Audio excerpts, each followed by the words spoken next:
All right, folks, welcome to the TEDx Third Ward podcast. I'm the TEDx Third Ward organizer, Durrel Douglas, and we're joined by not only two of our TEDx speakers, but an actually interesting guest. So we put out the invite and it was on very lowbrow, invite only. And this morning I'm on my way here and I realized there are two names and one of them actually showed up. Her name is Tatiana and she is gonna apply for TEDx Third Ward. So welcome, Tatiana. How did you find out about TEDx Third Ward? Thank you for having me, first of all. I found out because I was originally, I got the original email about the interest meeting a few months ago. And then I joined the Facebook group, but apparently I joined the wrong Facebook group. But I'm always, I'm a student of life. So whenever something interests me, I try to learn as much about it as I can. So I thought this was an informational session and I would come and learn some stuff. And now I'm on a podcast. And it is. So that is literally what happened. She came and I was like, hey, you want to be part of it? And so she's going to be part of it. She's going to play your role. You probably want to either volunteer or sign up to speak. And so Tatiana is going to kind of be your voice for today. And so we're also joined by Reverend Doctor and by Tom. So they're both TEDx Third Ward speakers. I want to ask y'all, which part of your talk would you completely rewrite if you had to deliver it again tomorrow? Start with Tom.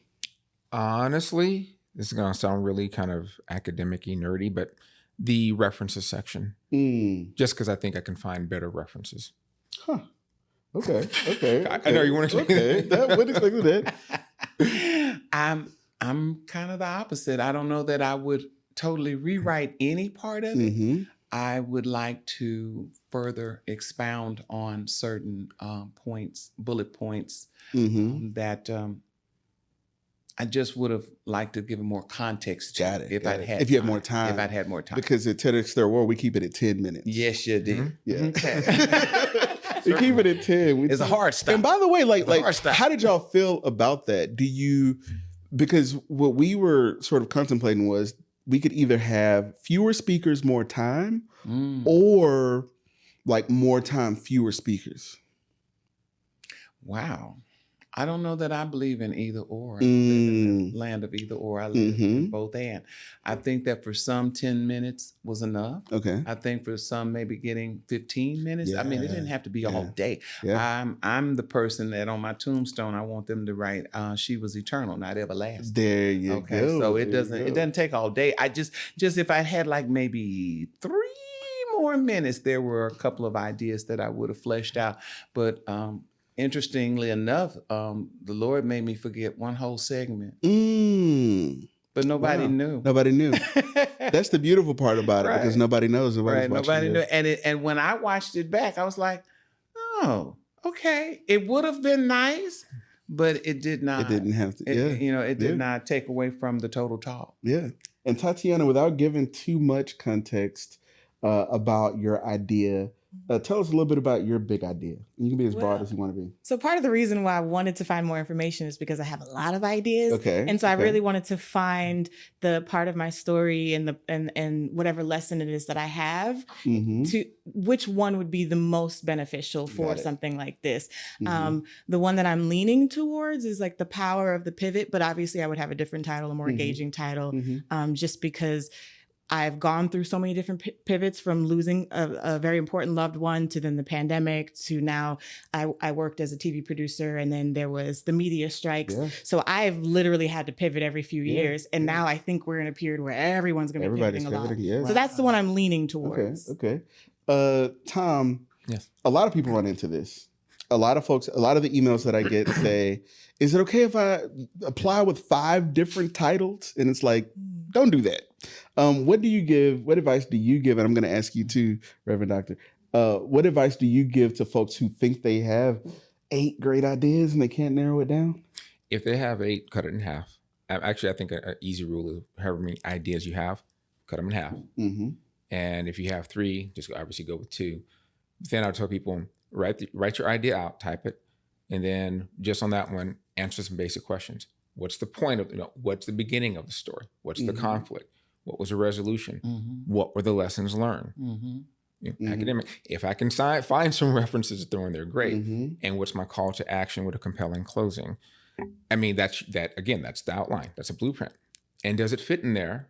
And do you have enough content to last 10 minutes, 12 minutes, 15 minutes? What people don't get too, and it's a good to your point, absolutely. Pick the ones that matter, but actually there's one thing what is your one through line? If you could ask if I wanted to summarize my TEDx talk in one line, it would be learning to think about stress differently and how you deal with it can save your life. Wow. And if you can give me one line, the one line executive summary, then you have it. Most of those 8, and I'll say this respectfully, a lot of if you have like 3, 4, 5 yourself, if you the first thing you said was pivot, I have a feeling that's exactly what you're going to end up doing. That's the first thing that came out of your mind. I agree. Because it perked me up. I was like, and she actually gave her talk. Yeah. And now we've had to go through, in Texas, we had to go through Winter Storm Uri. Yes. We have no idea. We looked like y'all. It looks like a blizzard. No power.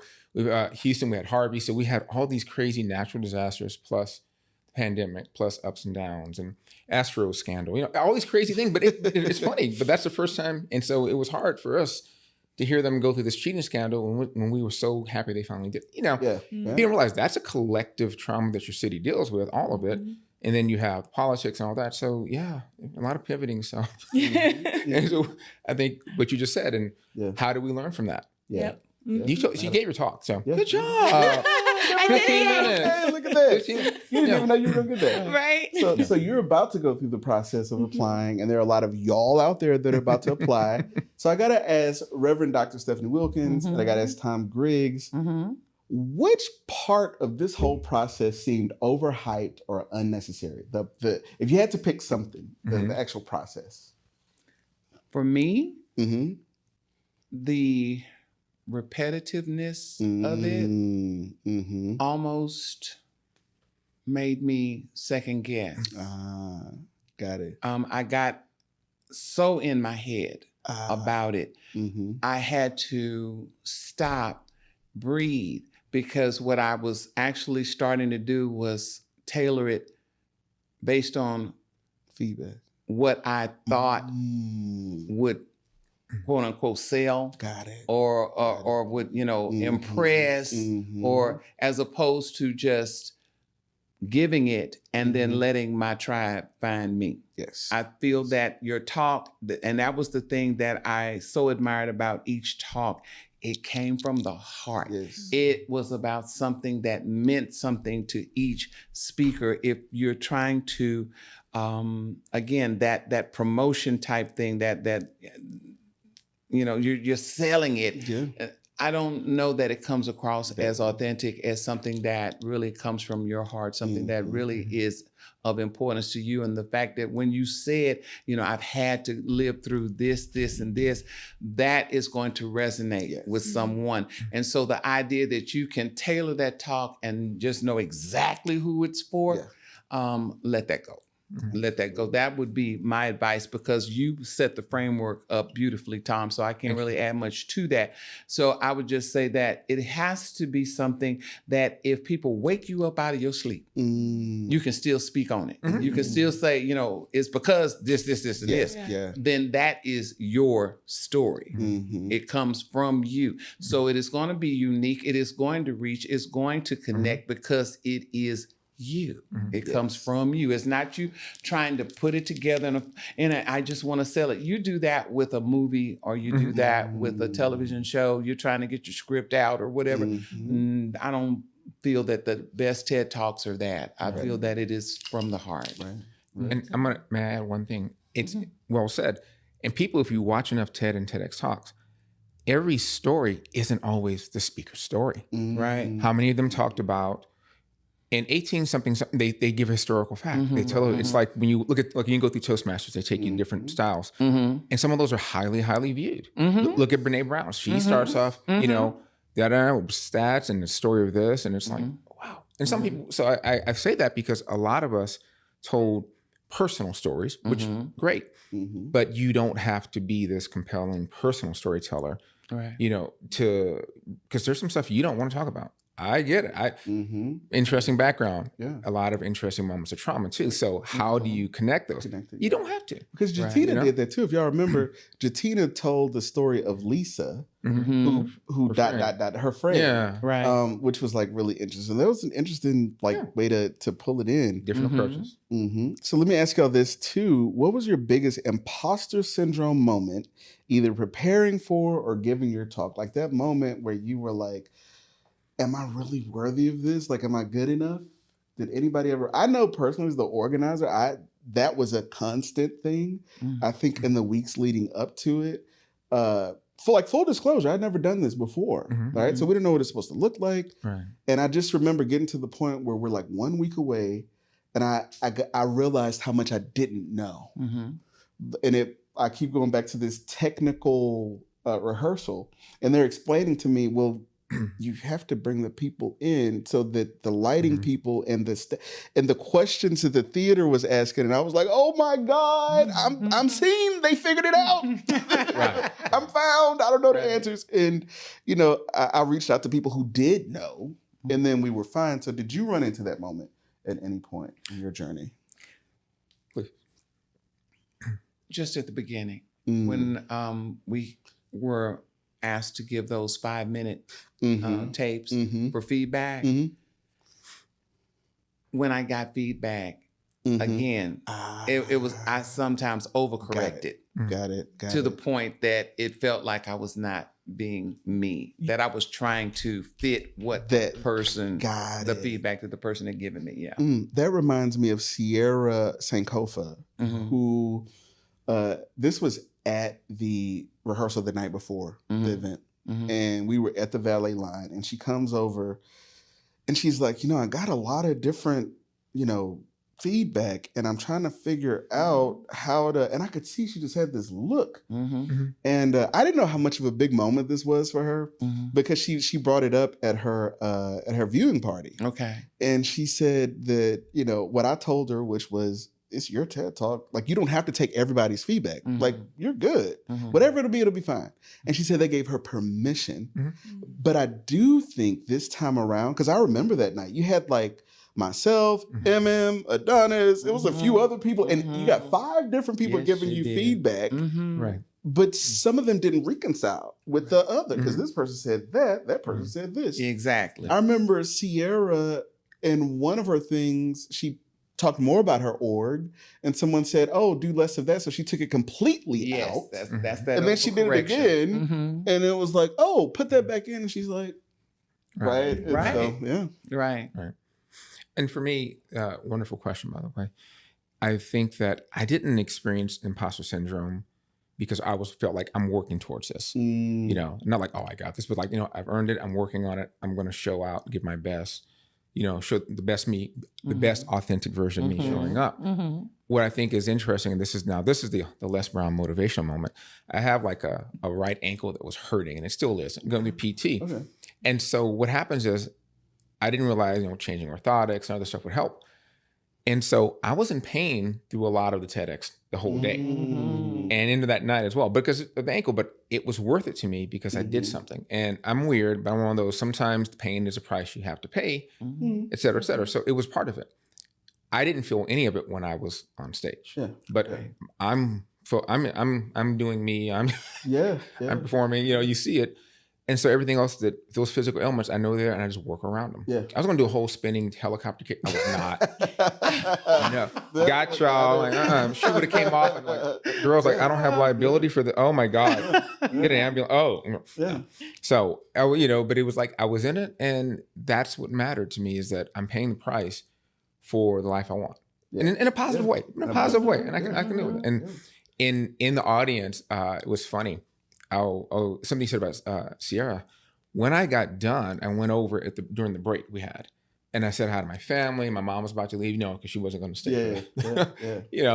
And my therapist was actually there. I invited her, and she drove in from New Orleans, wonderful. Yeah, wow. And I said to her, she was just smiling at me, like so happy to see me doing it. And the first thing I did was I criticized myself right in front of, right to my therapist. So I'm like, oh, I know that's going to show up next session. But she looked at me and goes, just enjoy this moment. Yeah. Yeah. So sometimes it's not the imposter, which I'm not taking that away. Sometimes it's when you're done, be happy for what you did. Right. Celebrate your Right. win. Yes. You did it. Great job. You know? Absolutely. There may be like people saying, well, there's a zillion TEDx talks. Do you have one? No. Exactly. There you go. Exactly. You can add There you it to go. your, absolutely. Yeah. Tatiana, do you have any questions? And there's nothing off the table about the process or about either of their experiences or not organizing it. Go ahead.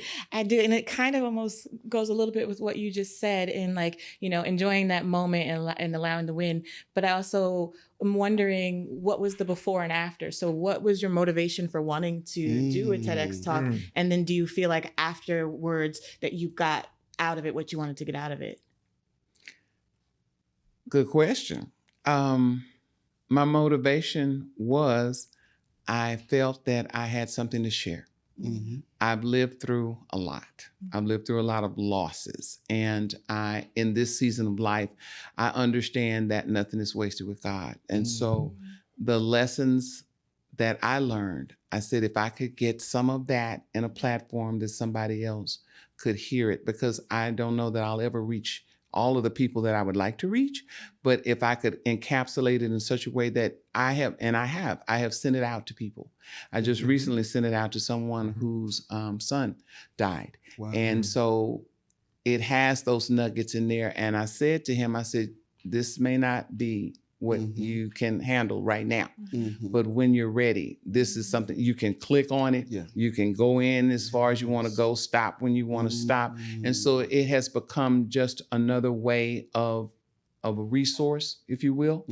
But it was also me giving back for what I believe was given to me when I was at my very, very lowest. The fact that I was able to recover with God's help and to be able to reclaim joy. People say, oh, you're so funny, you're so funny, you're so funny. Well, a lot of your best comedians, it comes from sadness. It comes from trauma. It comes from pain. And so to be able to turn that around and let somebody know, again, that joy is possible, that hope is possible, that was important to me to get that out. Yeah. I love that. So, yeah. Thank you for sharing. And could you repeat that one more time? Just what was your motivation for wanting to do it? And then you feel like you got out of it what you wanted? I wanted to, it's a wish list item. Sure, it's a professional speaker, check mark, if you would. But I also realized I believe in my message. And that's the thing. And I also believe if you have a message and you want to get it out there, that also comes to self-belief, because you got to believe in you and your ability to deliver that message. And know that it's going to resonate how it resonates. Like a joke, it lands how it lands. But I'll give you an example of thinking of this as personal and professional collateral. Okay.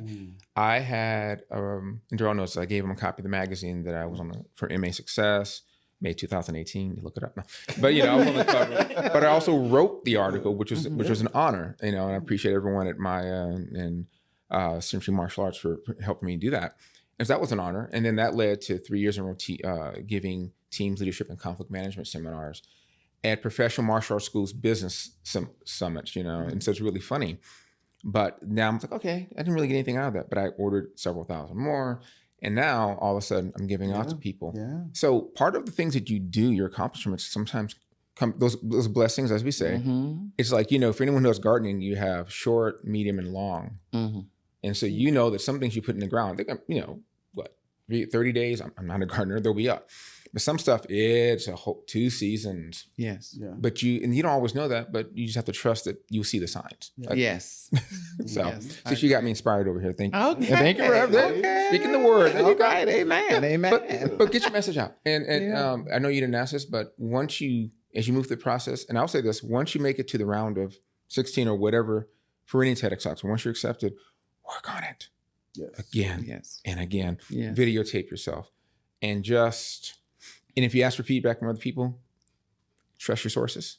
Ask yourself, why am I asking for your feedback? And it's not of yourself. Why am I asking this person? And that's no disrespect. Sometimes people love you, but it doesn't mean you're going to get the best feedback from them. Right. So there's options out there. So Thanks for sharing.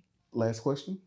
Oh, I get another question? You're honored guest. Let's see. I guess more about the process of it, because I feel like you touched on like kind of the overthinking, Mm-hmm. and you just mentioned how you're like, practice. Do you find like there's a happy medium somewhere of like making sure you're prepared, but it still is authentically you? At a certain point, you just got to let it go. Mm-hmm. Mm-hmm. You just like you prepare a meal, Mm-hmm. and you keep stirring, and you keep stirring, Mm-hmm. and you taste it, and you try something, and you put something else in there, and after a while, you're gonna leave it alone. Yes. It's fine, Yes. I think it is whenever you're putting yourself out there, because that's ultimately what you're doing. You're putting yourself out there, even if you're giving data or historical references. It is you in front of that camera. You just have to trust that what you've done, as long as you've done your best. Mm-hmm. Yeah. And what I had to come to understand was, just because that was my first TED Talk, it didn't have to be my only TED Talk. Absolutely. So I see in my future, again, doing more with it, or coming back and saying, this is what I know moving forward, or this is what I have gotten from my adventures, with TED Talk, Third Ward, and so it doesn't have to be your only one. It could be one in a series. Yes. Mm-hmm. Yes. Yeah. Thank you. Mm-hmm. And so for all of you that want to be either speakers or you want to be volunteers, the applications for TEDx Third Ward are open all the way up until September the 20th. Just to give you an idea of what it looks like to apply, you go to TEDxThirdWard.com, you fill out the form, it's going to ask you some questions, and that's it. You have applied. It's going to go into the mix. I know we are over 150 applicants so far. Wow. And we're a month away. Okay. Tickets are already on sale. We're going to be in the exact same theater, Match 2. There was a thought about moving to a bigger one, but it was like, one of the things that's comfortable this time is that it's kind of like redoing. Like, we've been in those rooms. I know exactly what 2 looks like. Yes. I know exactly what. Yes. And so I don't think we're ready to like add Right. another variable in. Right. I Right. agree. Right. And this time around, instead of there just being 1 month of coaching, there's going to be 8 weeks of coaching. Thank you, God. It's going to be 8 weeks. I remember when I was talking with MBM, and I was like, yeah, we're just going to do, what do you think, a month? And she was like, I don't think a month will work. But, and I know, Rev, you can think of this, like, I've been giving Easter speeches my whole life, so I'm like, what is it? It's a different thing. It is. It is It's a different thing. It is. Yeah. Absolutely. And so with that, please like, share, and comment. And don't forget to check out their TEDx Third Ward talks. You can go to YouTube, do a search for TEDx Third Ward. Yes. Spell out third. And yeah, that is it. Please like, share, and comment. And thank y'all so much for being here. Thank you. Thank you for all that Thank you you. are to the world Thank and that you. you are Thank to the you. world. Appreciate you. This has been a beautiful experience. And thank you for coming. Yeah, Thank you for having me. Good job, Tatiana. Thank you for not And calling the thank you cops for on the me. platform. Yes. There we go. Yeah. Thank you. Absolutely. Thank you Thank you so much. And with that, we are out.